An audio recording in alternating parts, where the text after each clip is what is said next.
આંતરરાષ્ટ્રીય માનવ અધિકાર સામાજિક ન્યાય આયોગના રાષ્ટ્રીય અધ્યક્ષ અને world human rights ambassador doctor Santosh બજાજના હસ્તે ભરૂચ ખાતે આ સન્માન એનાયત કરાતા સમગ્ર પંથકમાં ખુશીની લહેર વ્યાપી છે। રક્ત ક્રાંતિવીરની ઉપાધિ મેળવનાર ધર્મેન્દ્ર પટેલે અત્યાર સુધીમાં 120 વખત રક્તદાન કરીને સેન્ચુરિયન ડોનર તરીકે નામના મેળવી છે। તેમને માત્ર રક્તદાન જ નથી કર્યું, પરંતુ જરૂરિયાતમંદ દર્દીઓ અને થેલેસેમિયા પીડિત બાળકોની વહારે આવી અત્યાર સુધીમાં 380 થી વધુ બ્લડ કેમ્પોનું સફળ આયોજન કર્યું છે। તેઓ યોર ડ્રીમ ચેરિટેબલ ટ્રસ્ટ અંકલેશ્વરના ટ્રસ્ટી તરીકે સેવા આપી રહ્યા છે। તેમજ તેમના દ્વારા સંચાલિત શ્રી રંગ સ્નેહી બ્લડ હેલ્પલાઇન આજે અનેક શહેરોમાં દર્દીઓ માટે આશીર્વાદ રૂપ સાબિત થઈ રહી છે।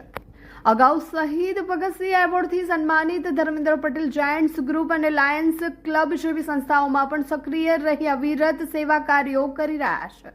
રક્તદાનના ભગીરથ કાર્ય થકી તેમણે ભરૂચ જિલ્લા ઉતરાજ ગામ અને બ્રહ્મ સમાજનું ગૌરવ આંતરરાષ્ટ્રીય ફલક પર વધાર્યું છે।